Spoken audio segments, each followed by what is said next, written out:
So the new Chinese Communist Party's ethnic unity law is nothing more than to codify transnational repression globally. It's to silence voices of dissent, voices who stand up for the truth, and those who would stand up and speak about the atrocities and policy of the Chinese Communist Party, which are here to erase Tibetan culture and all other Chinese ethnic communities inside China and globally. So this law, and what Canadian lawmakers ultimately should be doing, is to push back.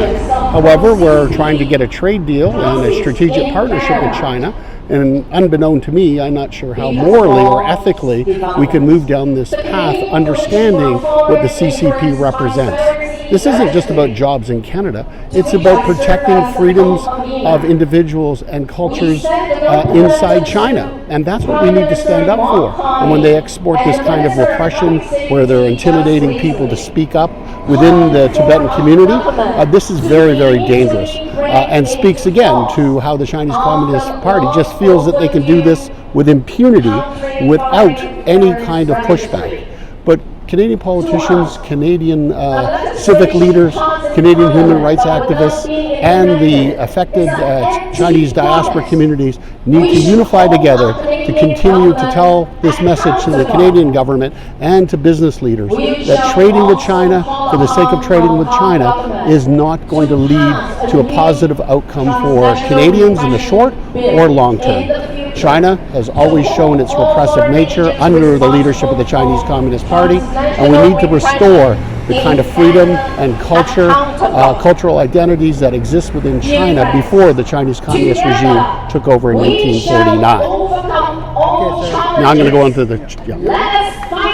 With respect to the youth in Tibet and outside of Tibet, this is your cause. This is a future for Tibet.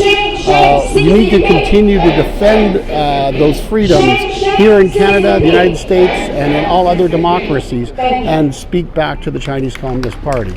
You need to engage because your homeland is sacred.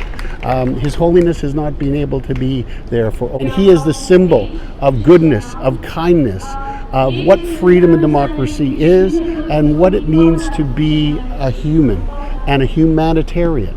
And this is what His Holiness teaches us all, whether or not you're Tibetan, if you're a Catholic, an Anglican, if you're Muslim. He teaches us that our faith in humanity, our faith in each other, and looking out for each other only makes for a better humanity. And the youth need to preserve that history, that legacy, and defend your country. And one day, Tibet will be free.